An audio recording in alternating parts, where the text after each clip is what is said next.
پاکستان اور دنیا بھر میں لاکھوں دیکھنے اور سننے والوں کو ارشد شریف کا سلام۔ ناظرین، براڈ شیٹ کمیشن رپورٹ میں جسٹس ریٹائرڈ عظمت سعید شیخ صاحب نے ایک لائن لکھی تھی اور بڑی پیاری لائن تھی جس سوال آج بھی ہمارے ملک میں ہمیں ہانٹ کر رہا ہے کہ کرپشن میں ملوث افراد کی وکالت کرنے والے چند سکوں کے عوض درجنوں مل جاتے ہیں۔ اب یہ کرپشن کی وکالت کرنے والے کون لوگ ہوتے ہیں، اور پچھلی 2 دہائیوں سے ایک ایسے کردار کی آپ کو کہانی بتائیں گے جو کہ جنرل مشرف کی کابینہ میں بھی انڈکٹ ہوتے رہ گئے، اور ایک ریٹائرڈ لیفٹیننٹ جنرل نے انہیں باقاعدہ ملاقات کروائی جنرل مشرف سے۔ اس کے بعد ان کا ایکسس سابق صدر آصف زرداری کی حکومت میں بھی رہا، پھر نواز شریف صاحب کی حکومت میں بھی رہا، اور پاکستان تحریک انصاف کی حکومت میں بھی رہا۔ اور جب الیکشن کمیشن آف پاکستان کی اسکروٹنی رپورٹ سامنے آئی تو پتہ لگا کہ Wootton cricket limited Dubai 2.1 million Pakistan Tehreek Insaf کی بھی انہوں نے فنڈنگ کی ہے۔ اور جو آپ ڈاکومنٹ اس وقت اسکرین پہ دیکھ رہے ہیں، ووٹن کرکٹ کلب باقاعدہ طور پہ کیمن آئیلینڈ میں رجسٹر کیا تھا، اور 2015 میں یہ کمپنی اس ڈاکومنٹ کے مطابق 30 جون 2015 کو ڈیزالو ہو گئی تھی۔ یہ وہ کمپنی ہے ووٹن کرکٹ لمیٹڈ جو کیمن آئیلینڈ میں رجسٹرڈ تھی، اور اس کے ذریعے سے فنڈز چینل ہوئے تھے۔ اس حوالے سے پروگرام میں بات کریں گے۔ ساتھ ساتھ وزیر اعظم عمران خان صاحب نے ایک انٹرویو دیا خاور گھمن صاحب کو، اس میں چند اہم باتیں کیں، وہ کیا تھیں؟ آڈیو لیکس کا سلسلہ، اور مریم نواز صاحبہ نے اس پہ بڑے انٹرسٹنگ سوالات اٹھائے ہیں، جو سوالات شاید انہیں اپنے والد صاحب سے کرنے چاہیے تھے، کیونکہ جو آڈیو لیک ان کی لیٹسٹ سامنے آئی ہے وہ اسی دور کی لگتی ہے بظاہر جب ان کے والد خود وزیر اعظم تھے، اور آتھرائزیشن کیا انہوں نے دی، اور یہ سلسلہ آڈیو ٹیپس کا ان کے دور میں ہوتا تھا۔ اور اس وقت آپ کو یاد ہوگا ایک ISI کے سابق DG لیفٹیننٹ جنرل ظہیر الاسلام، ان کی آڈیو کا معاملہ بھی آیا تھا، وہ کیا تھا اس پہ بھی بات کریں گے کہ یہ سلسلہ کب ختم ہوگا۔ ساتھ ساتھ ناظرین، اسلام آباد ہائی کورٹ کے حوالے سے ایک اہم کیس چل رہا ہے رانا شمیم صاحب کے مبینہ ایفیڈیوٹ کا، جس ایفیڈیوٹ کے حقائق ہی غلط تھے، اور کل اس کی اہم تاریخ ہے جس پہ کہ فرد جرم عائد ہونی ہے۔ لیکن اس دوران مختلف باڈی سے، جرنلسٹک باڈیز جن کے انٹر لنکیجز گھوم پھر کے اسی گروپ کے ساتھ جاتے ہیں، کافی پریشر ڈالنے کی اسلام آباد ہائی کورٹ پہ کوشش بھی انہوں نے کی۔ یہ کیا معاملہ، اور انٹرنیشنلی کیا صحافی جب عدالتوں کے سامنے پیش ہوتے ہیں تو BBC کو فائن ہوا، امریکہ میں جرنلسٹ کو کورٹس نے فائن کیا، تو وہاں بھی کیا اسی طرح کی کارروائیاں ہوتی ہیں، عدالتوں پہ پریشر ڈالا جاتا ہے؟ ساتھ ساتھ وزیر اعظم نے ایک وفاقی وزیر کی صرف تعریف کی، وہ کون سے وفاقی وزیر ہیں، ان سے بھی آپ کی پروگرام میں ملاقات کروائیں گے۔ لیکن پہلے ناظرین اپنی پہلی سٹوری کی طرف آتے ہیں۔ ناظرین، عارف نقوی صاحب، کل وفاقی وزیر برائے بین امور علی زیدی صاحب ہمارے پروگرام میں آئے تھے، اور میں نے ان سے ایک سوال کیا کہ جناب یہ ووٹن کرکٹ لمیٹڈ کس کی کمپنی ہے، تو کیا جواب دیا انہوں نے، آئیے دیکھتے ہیں۔ یہ کس کی ووٹن کرکٹ لمیٹڈ؟ میرے خیال میں عارف نقوی صاحب کی تھی۔ اسد عمر صاحب سے ہم نے یہ سوال 2018 میں کیا تھا کہ جناب کوئی فنڈنگ شنڈنگ دی ہے عارف نقوی یا ابراج گروپ نے، کیا کہا انہوں نے، آئیے دیکھتے ہیں۔ یہ ابراج گروپ اور عارف نقوی صاحب، یہ 2013 میں کوئی انہوں نے PTI کو فنڈ بھی کیا تھا بطور پارٹی؟ مجھے اس کا علم نہیں ہے، لیکن ہو سکتا ہے کیا 2018 میں بھی فنڈنگ کی ہے الیکشنز کے لیے، میں جیسے ہو سکتا ہے کیا۔ اور ناظرین، پھر وزیر اعظم کے مشیر برائے احتساب بیرسٹر شہزاد اکبر سے بھی ہم نے یہ سوال کیا تھا، ان کا کیا جواب تھا، آئیے دیکھتے ہیں۔ ابراج گروپ کے بارے میں جب یہ سارا معاملہ ہوا، اس وقت پاکستان پیپلز پارٹی کی حکومت تھی، جب آپ اس وہاں پہ کرتا دھرتا دیکھیں تو اس وقت جو سوال جواب ہوئے کہ کوئی کسی کا ریلیٹیو ہے، دور پار کا ریلیٹیو ہے، قریب کا ریلیٹیو ہے، پیپلز پارٹی کا دور تھا، وہاں سے یہ کہانی شروع ہوتی ہے، پھر نون لیگ کا دور آتا ہے۔ تو آپ کے خیال میں اگر انہوں نے کوئی پارٹی فنڈنگ کی ہے یا کسی لوگوں کو فنڈ کیا ہے تو ان معاملات کو بھی دیکھا جائے گا کہ جناب یہ منی ٹریل اور کدھر کدھر جا رہا ہے، کوئی اہم جو پولیٹیکلی ایکسپوز پرسنز کہتے ہیں ان کو فنڈنگ کی گئی ہے، پولیٹیکل پارٹیز کو فنڈنگ کی گئی ہے؟ دیکھیے، جو کارپوریٹ فراڈ ہوتا ہے اس میں سب سے خوبصورت چیز یہ ہوتی ہے کہ اس کے اندر منی ٹریل موجود ہوتا ہے۔ یہ اونٹوں والا معاملہ تو ہے نہیں کہ ہم نے اتنے ملین دیے تھے اور اونٹوں پہ چلے گئے۔ یہ تو کارپوریشنز ہیں، جب انہوں نے کوئی پیسہ ایکسپینس کرنا ہے تو وہ that has to be shown in the bank statements. آپ کے علم میں ہے کہ پاکستان تحریک انصاف کو فنڈنگ کرنے میں بھی عارف نقوی صاحب کا نام آ رہا ہے، ابراج گروپ کا نام آ رہا ہے، کوئی ایسی معلومات آئیں آپ تک؟ نہیں، میرے پاس ایسی کوئی معلومات نہیں ہے۔ جی ناظرین، معلومات نہیں تھی اور الیکشن کمیشن اسکروٹنی رپورٹ میں باقاعدہ طور پہ یہ نکلا کہ ووٹن کرکٹ کلب لمیٹڈ کے ذریعے 2.1 ملین پاکستان تحریک انصاف کو بھی دیے۔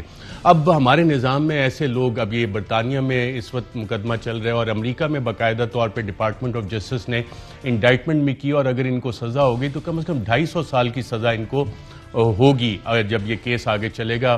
اور باقاعدہ طور پہ اریسٹ بھی ہوئے تھے یہ ہیتھرو ایئرپورٹ پہ۔